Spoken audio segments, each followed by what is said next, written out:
Ky emision mundësohet nga IPCO, partneri juaj për siguri kibernetike.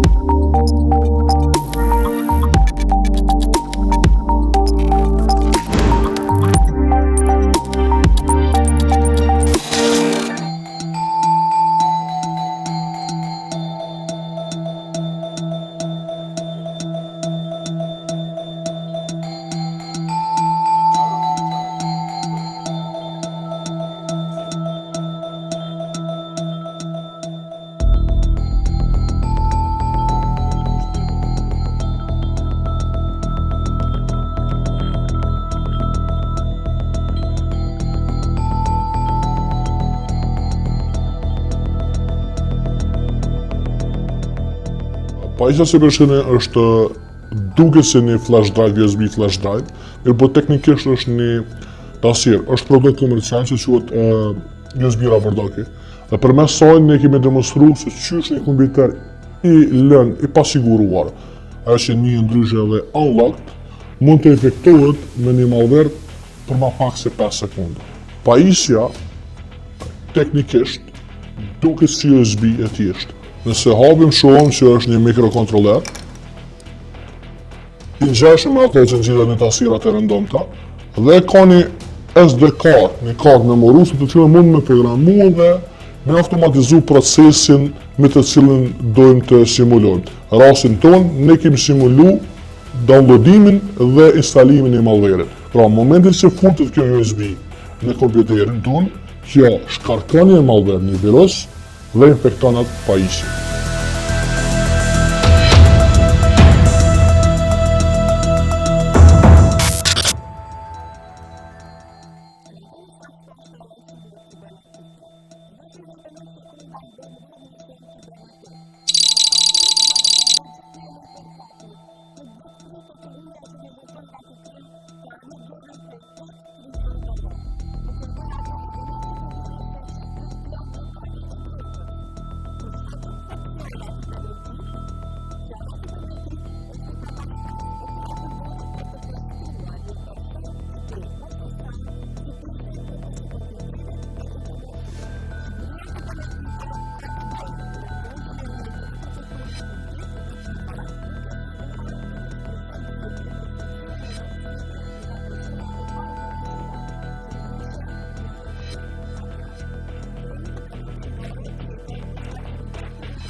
Cilat janë përparësitë e botës digjitale?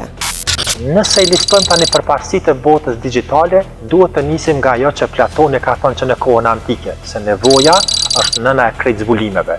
Dhe pikërisht ishte nevoja ajo që na shtyri drejt këtyre ndryshimeve.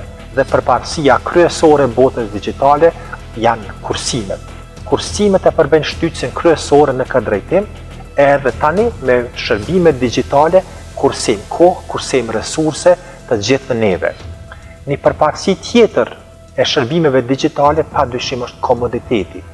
Sot mundemi nga shtëpia, nga zyrja, nga karrika të bëjmë porosi, të lexojmë libra, të kryejmë shërbimet tona dhe të gjitha pa lëvizur fare.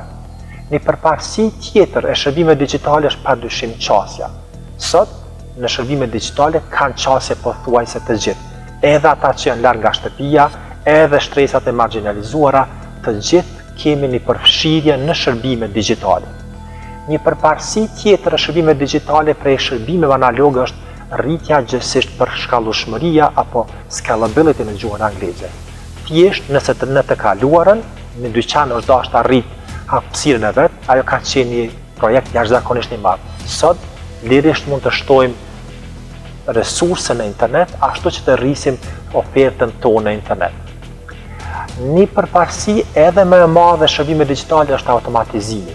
Përderisa në të kaluarën proceset janë qenë të ndara dhe të izoluara, sot në botën digjitale këto procese i kemi lidhë së bashku, gjithsesi i kemi automatizuar ashtu që të gjitha t'i kryejmë në formë digjitale. Dhe e fundit, jo për ka rëndësia, është siguria. shërbime digjitale sot na mundsojnë siguri të njëjtë, ndonjëherë edhe më të madhe se sa kemi në botën analoge. Thjesht nëse përdorim teknologjitë aktuale, nëse përdorim teknologjitë e fundit, siguria në botën digjitale është edhe më e madhe se në botën analoge.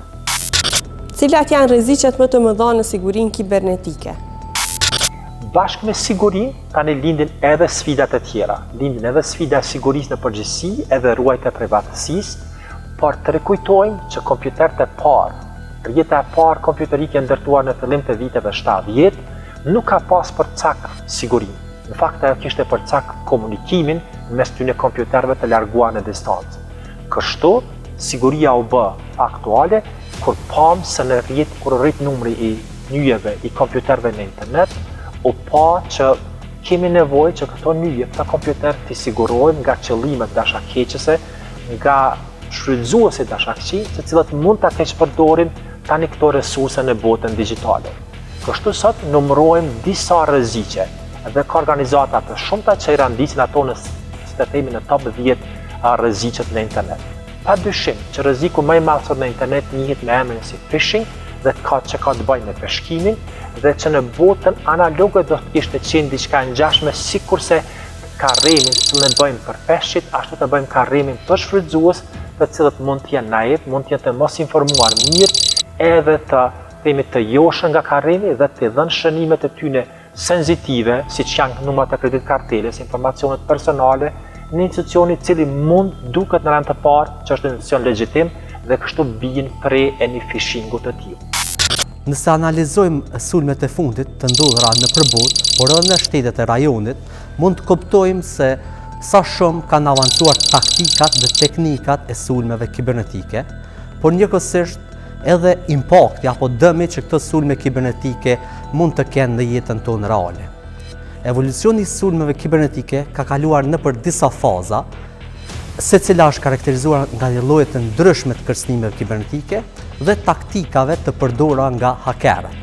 Fillojmë me fazën e parë apo fillimet e hershme të sulmeve kibernetike, kanë qenë vitet e 70 deri në 90. Gjatë kësaj periudhe, sulmet kibernetike ishin të rralla dhe zakonisht kryheshin nga individ dhe grupe të vogla hakerësh, të cilët synonin kryesisht sisteme qeveritare dhe ushtarake. Sulmet e hakerëve ishin të motivuara zakonisht nga kurioziteti apo dhe dëshira për të treguar aftësi teknike, dhe profesionale. Faza e dytë apo fillimi i krimit të organizuar online, filloi nga vitet 90 deri në 2000, ishte periudha kohore kur filloi përdorimi i internetit në masë më të madhe. Prandaj edhe grupet e hakerëve filluan të analizojnë mundësitë për përfitime financiare. Ata zakonisht fokusoheshin në vjedhjen e informacionit të ndjeshëm, si të dhëna personale, shkencore dhe bankare, me qëllim që të përfitonin financiarisht. Faza e tretë, apo shfaqja e sulmeve të sponsorizuara nga shteti, filloi kryesisht prej viteve 2000 dhe vazhdon edhe në ditët e sotme. Gjatë kësaj periudhe, interneti u bë shumë i rëndësishëm për institucionet shtetërore dhe filloi edhe digitalizimi i shërbimeve, ku hakerët të sponsorizuar nga shteti filluan të kryen krime, sulme kibernetike me qëllim të shpionazhit, por edhe me qëllim të fillimit të luftës kibernetike mes shteteve. Faza 4, apo edhe paraqitja e ransomware-ve dhe grupet kriminale APTs, të njohura si APTs, ka filluar nga viti 2010 dhe vazhdon edhe sot. Ransomware është një lloj software me qëllim të keq që enkripton fajllat apo dosjet digjitale të viktimës dhe kërkon një pagesë si shpërblim apo haraq për të rikthyer çastin në dosjet e enkriptuara. Këto lloj sulmi janë bërë një kërcënim jashtëzakonisht i madh vitet e fundit, të cilat zakonisht synojnë bizneset dhe organizatat me qëllim që të shkaktojnë ndërprerje të aktiviteteve operacionale dhe dëme të konsiderueshme financiare. Ndërsa kërcënimet e avancuara kibernetike apo të njohura si Advanced Persistent Threat janë sulme kibernetike shumë të specializuara, në të cilat hakerët fitojnë çastin në sistemin e viktimës dhe qëndrojnë të pazbuluar për një periudhë të gjatë kohore. Dhe qëllimi i tyre është të vjedhin të dhënat. Këto sulme kërkojnë resurse të mëdha, andaj zakonisht dhe zgjedhin objektiva me vlerë të lartë, të dhënat ndjeshme shtetërore, shkencore, financiare dhe shpesh janë edhe të sponsorizuara nga shteti. Këto sulme janë shumë të sofistikuara, prandaj është edhe shumë e vështirë për t'i zbuluar apo edhe për të mbrojtur ndaj tyre. Cilat janë masat që duhet marrë për të mbrojtur ndaj sulmeve kibernetike? Edhe pse sulmet kibernetike nuk mund të eliminohen në tërësi, ekzistojnë disa masa që organizatat mund t'i marrin për të mbrojtur. Fillimisht si hapi parë është përditësimi i sistemeve. Përditësimi i rregullt i aplikacioneve të instaluara dhe sisteme operative mund të ndihmojë në mbylljen e dobësive të cilat sulmuesit zakonisht tentojnë t'i shfrytëzojnë. Pastaj kemi sigurinë e rrjetës, implementimi dhe konfigurimi i një firewall dhe masa tjera të sigurisë së rrjetit si IDS dhe IPS mund të ndihmojnë në bllokimin e qasjes së pa autorizuar në një sistem dhe zbulimin e aktivitetit të dyshim. Instalimi i softverëve antivirus dhe anti-malware, do të thotë instalimi dhe përditësimi i rregullt i programeve antivirus dhe anti-malware mund të ndihmojë në zbulimin dhe largimin e malwareve nga një sistem përpara se ata të realizojnë qëllimin e tyre. Hapi tjetër është siguria e emailit dhe qasjes në internet. Implementimi i filtrave të ndryshëm për bllokimin e emailave të padëshiruar, enkriptimi i emailave dhe filtrimi i web faqeve mund të ndihmojë në parandalimin e sulmeve të suksesshme kibernetike. Si hap tjetër mbrojtës është edukimi dhe ndërgjegjësimi i përdoruesve. Edukimi i përdoruesve mbi praktikat mbrojtëse të sigurisë kibernetike, të tilla si shmangja e mashtrimeve nga emailat phishing, identifikimi dhe parandalimi i klikimit në linqe të dyshimta, janë shumë të rëndësishme në zvogëlimin e rrezikut të një sulmi të suksesshëm kibernetik. Si hap tjetër kemi segmentimin e rrjetit. Segmentimi i rrjetit në nën rrjete të vogla mund të kufizojë dëmtimin në rast të një sulmi të suksesshëm dhe mund të ju jap kohë që të identifikoni sulmuesin para se të arrijë cakun e tij. Hapi tjetër me rëndësi është kopja rezervë e të dhënave dhe rikuperimi. Mbajtja e rregullt e kopjave rezervë të dhënave të rëndësishme dhe krijimi një plani rikuperimi nga fatkeqësitë dhe sulmet e ndryshme mund të ndihmojë në minimizimin e ndikimit të një sulmi kibernetik dhe të mundsojë rikuperimin e suksesshëm me qëllim të vazhdimësisë së normale të operimit të biznesit. Një hap tjetër i rëndësishëm i sigurisë është auditimi dhe monitorimi i sigurisë. Kryerja e rregullt e auditimeve të sigurisë dhe monitorimi i aktivitetit të rrjetit mund të ndihmojë në zbulimin dhe reagimin proaktiv ndaj sulmeve kibernetike. Plani i gjithashtu është me rëndësi të zhvilloni edhe një plan si reagim ndaj incidenteve. Si hap tjetër është draftimi i planit për reagim ndaj incidenteve. Zhvillimi një plani për reagim ndaj incidenteve mund ndihmojë në reagimin e shpejtë dhe efektiv ndaj një incidenti të sigurisë kibernetike. Atëherë, si hapi fundit për mbrojtje ndaj sulmeve kibernetike janë testet e penetrimit. Angazhimi i një kompanie apo individi për të realizuar teste periodike të penetrimit ose kontraktimi i një ekipi red teaming për të simuluar një sulm kibernetik dhe për të testuar sigurinë e organizatës ka ndikim jashtëzakonisht të madh në ngritjen e nivelit të sigurisë dhe përgatitjen për sulmet e mundshme kibernetike. Një hap tjetër i rëndësishëm për mbrojtjen ndaj sulmeve kibernetike janë edhe softverët antivirus dhe anti-malware. Instalimi dhe përditësimi i rregullt i programeve antivirus dhe anti-malware mund të ndihmojnë në zbulimin dhe largimin e malwareve nga një sistem përpara se ata të realizojnë qëllimin e tyre. A mund të shpjegoni politikat e qeverisë për sigurinë kibernetike dhe si këto politika synojnë të mbrojnë individët e organizatat nga sulmet kibernetike?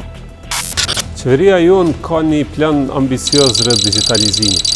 Përmes digitalizimit të administratës publike synojmë të rrisim cilësinë e shërbimeve ndaj qytetarëve dhe bizneseve, Përmes digitalizimit të arsimit synojmë arsim më cilësor, kurse përmes digitalizimit të sektorit shëndetësor synojmë shëndetësi më efikase.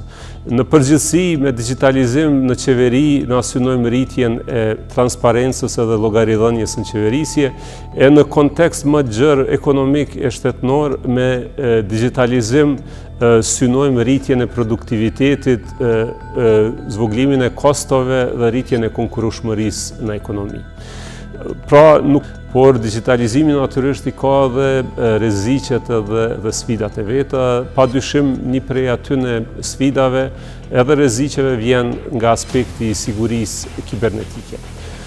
Sulmet kibernetike sot kanë potencial me shkaktu dëme të mëdha. Tuja nis prej rënjes së webfaqeve qeveritare, degradimit të shërbimeve e deri te ato që e cenojnë infrastrukturën kritike dhe sigurinë kombëtare të shtetit. Prandaj edhe ne si qeveri jemi duke punuar me angazhim shumë dimenzional që ta adresojmë sigurinë kibernetike në nivel kombëtar. Një prej iniciativa e kyçe që e kemi përfunduar në nivel të qeverisë vitin e kaluar, në tetor është aprovu projekt ligji për siguri kibernetike.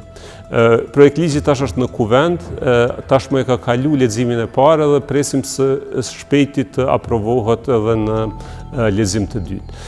Ky ligj është shumë i rëndësishëm për shkak se i përcakton autoritetet, institucionet kyçe që kanë më marrë me siguri kibernetike në nivel të vendit tonë.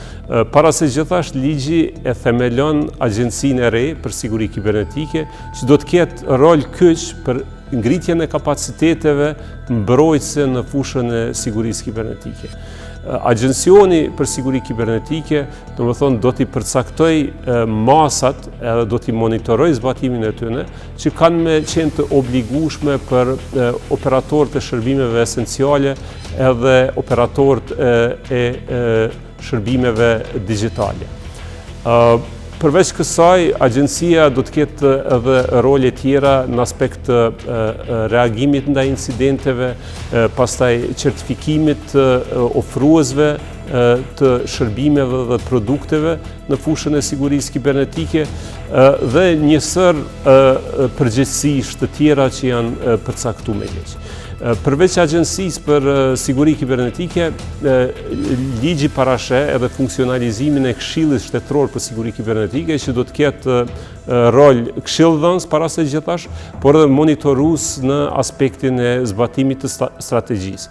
Pra ajo do të merr masat e nivelit strategjik dhe çka është me rëndësi parashihet që të ketë një përbërje gjithëpërfshirëse, domethënë jo vetëm prej institucioneve shtetërore, qeveritare, por edhe prej sektorit privat dhe prej akademisë. Përveç kësaj, ligji parasheh edhe krijimin e një qendre shtetërore trajnuese për siguri kibernetike që do të bëhet në forcën e sigurisë Kosovës. Kjo po ashtu paraqet një element shumë të rëndësishëm për shkak se do t'i ofrojë mundësi krejt institucioneve shtetërore të kenë trajnime dhe ushtrime adekuate në këtë fushë. Ligji përveç institucioneve përkufizon edhe aspektet e masave që duhet të ndërmerren prej krejt entiteteve relevante në aspekt të mbrojtjes së sigurisë kibernetike, e po ashtu edhe menaxhimin dhe reagimin ndaj incidenteve kibernetike. Kur flasim për masat, ligji parasheh edhe masat parandaluese edhe ato reaguese në rast të incidenteve kibernetike. Po ashtu mirët edhe me masat për parandalimin e ndikimit të incidenteve kibernetike në sigurinë e sistemeve, po ashtu edhe përhapjen në sisteme tjera të ndërvarura, si edhe me ato që thatë ju shërbimeve. Domethënë sigurimin që të kemi vazhdueshmëri të shërbimeve dhe të parandalohet ndikimi i incidenteve kibernetike në vazhdueshmërinë e shërbimeve edhe të vetë entiteteve në të cilat incidenti është shkaktuar, por edhe entiteteve tjera edhe shërbimeve tjera të ndërvarura. Përkundër rreziqeve kibernetike të cilat i diskutuam, ka kompani të cilat ofrojnë mbrojtje për qytetarët e organizatat. Një nga kompanitë e pakta të cilat ofrojnë mbrojtje për klientët e saj nga sulmet dhe rreziqet kibernetike është EPCO.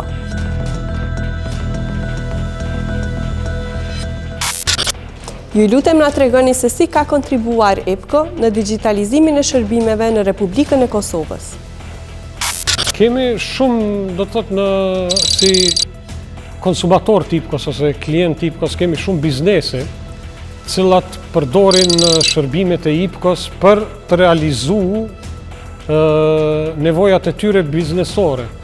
Edhe tash në këtë rast, IPCO ju mundëson shërbimet ndryshme atyre klientëve, edhe zakonisht po thojmë që eksperiencat e atyre klientëve janë të mira për shkak se IPCO ju qëndron afër për shkak se ata kanë nevoja ndryshme dhe IPCO tash e shumë vite mundohet me u përshtat nevojave të klientit. Ndërsa eksperiencat janë lloj-llojshme. Kemi prej eksperiencave të cilat kemi klientë që as nuk e kam pas idenë që mundën mu realizu disa shërbime sipas kërkesave që ata që i kam paramendu që mundën me ndodhë.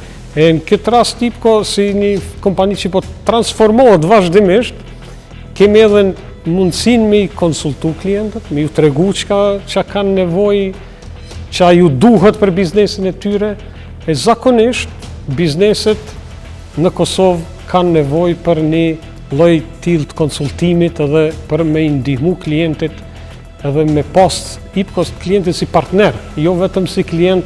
Kjo është një farë lloj eksperiencë edhe mundohemi me i ndihmu klientit në çdo hap të biznesit tyre. Si i trajton EPCO çështjet apo incidentet e papritura që lidhen me sigurinë dhe privatësinë në lidhje me klientët? Për këtu e kisha cek një situatë cila ka ndodhur, po thojmë, në kohën e pandemisë. Në momentin kur në shumë vendet e Evropës, madje edhe në Kosovë, është kufizu liria lëvizjes për shkak të pandemisë, ne kemi pa që rastet e sulmeve kibernetike kanë filluar mu rritë në mënyrë shumë të shpejt, edhe kemi pas sulme të llojeve të ndryshme ka pas. Edhe në ato momente, na kemi pas mundësi me aktivizu një shërbim mbrojtës për gjithë klientët në rrjetin e IPCO-s që kanë qenë. Edhe në atë momente kemi aktivizu një shërbim tillë për një afat pa caktuar, do me thonë një shërbim cilin e kemi ofru pa pagesë dhe kemi veç që kemi aktivizu për krejt klientët, sepse kemi pa që janë duke u ekspozu shumë, edhe duke pas parasysh që vetëdijsimi në Kosovë po mendoj popullatës së gjerë nuk është në nivel duhur sa i përket rrezikut nga sulmet kibernetike derisa integrimi i sistemeve të informacionit ka me ndodhë, është të ndodhë, nuk janë të vetëdijshëm se sa janë të ekspozum ose sa kanë me qenë të ekspozum. Për me evitu ndonjë problem, po thojmë pak më të madh me klientët, ne kemi reaguar në mënyrë proaktive edhe kemi aktivizu një sistem mbrojtës i cili sadopak kanë ndiku që të klientët tonë, cilët mandej kanë fillu me punu për shtëpive, kishin ekspozu, po mendoj informata cilat s'ishin dashur mu ekspozu, edhe me këtë sistemin e kemi arrit me zvoglu rrezikshmërinë. Si planifikoni të vazhdoni dhe të ndihmoni të nxjisni digitalizimin e shërbimeve në Republikën e Kosovës në të ardhmen? IPCO ka fillu si një kompani shumë e vogël, edhe po thojmë kemi fillu me shërbime edhe me teknologji të asaj kohe, ndoshta tash që shqyqyt edhe ma ere primitive, edhe me kohën kemi dasht edhe ne me evolu, me u modernizu edhe me përdor teknologjisë sa më afër kohës dhe trendeve cilat janë në përbot. Këtë rast mundemi me thonë që ne kemi fillu çështë ceka edhe me dial-up, pastaj kemi fillu me lidhje pak ma që ofrojnë kapacitete më të mëdha te klientët. Pastaj kemi modernizu rrjetin tonë në nivel të ofrimit të shërbimeve përmes fijeve optike edhe në shtëpi. Pastaj ka ardhur edhe telefonia mobile, do të thotë IPCO shndru për një operatori, po thojmë, të ofrimit shërbimeve të internetit në një operatori cili ka ofruar edhe shërbime të telefonisë mobile, telefonisë fikse, televizionit, edhe me radhë kështu me kohën jemi dashur edhe na me evolu. Ndërkohë, deri tash kur kemi filluar me ofru edhe shërbime 3G, 4G, jemi edhe në fazën përgatitore të ofrimit shërbimeve 5G, atëherë IPCO është edhe në një fazë tranzicioni, sepse si kompani e cila ofron vetëm shërbime telekomunikimi në botë tash edhe telekomat janë duke u transformu. Do të thotë që janë të fillu me ofru shërbime sikur integratori sistemeve, jemi kyçt edhe kemi ngrit portfolien e ICT shërbimeve, do të thotë nuk është IPCO duke vazhdu vetë si telekom klasik, mirë po është duke zgjeru edhe gamën e produkteve në sferën e ICT-s, sferën e konsultimeve, integrimit sistemeve e tjera. Kështu që me kohën, do të thotë IPCO kanë ndryshu, sikur kanë ndryshu trendet botnore, në këtë rast mundohemi me majtë edhe trendet aktuale, do të thotë sa më shumë me ngritë edhe kapacitetet në telefoninë mobile, me ofru rrjete të gjeneratave treja, pastaj në sferën e IoT, do të thotë në sferën e Internet of Things, me ndihmu edhe bizneset tjera me teknologji tilla. Mirë po krahas saj duhet mu zhvillu, do të thotë edhe në aspektin e qeveria, autoritetet, agjencione tjera, duhet me përcjell edhe IPCO-n bashkë me trendet e reja botërore, ku duhet me ndërtu një infrastrukturë, me përkrah një zhvillim tillë për me mujt edhe zhvillimi ekonomik me pas një trend sikur se zhvillimi i teknologjive. Po mendoj në rrjetin 5G, do të thotë si teknologji e re, është një teknologji cilën tash mundemi me cilësu në disa aspekte. Për momentin, në shumicën e rasteve mendohet 5G si një teknologji cila ka me ndihmu shumë në integrimin në sferën e IoT, do të thotë. Mirë po në anën tjetër, në shumë vende po përdoret edhe si teknologji për me ofru shpejtësi të mëdha në aspektin e internetit për segment ose pjesë ku nuk ka penetrim të mjaftueshëm me fiber optik.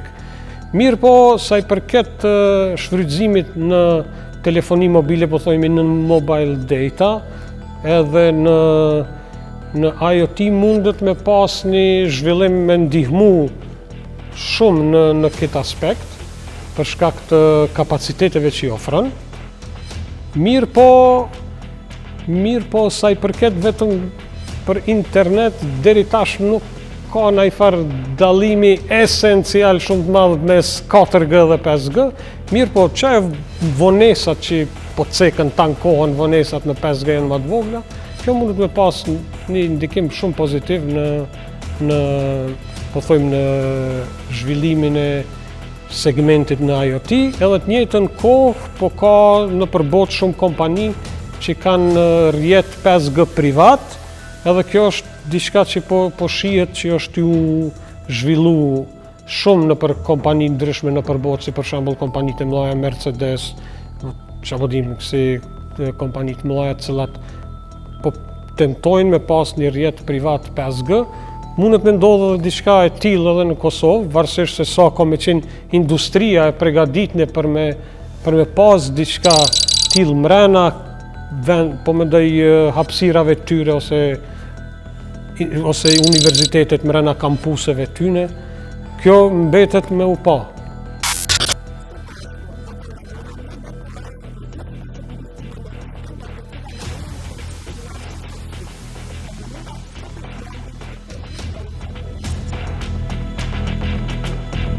Na ndiqni në episodin e radhës.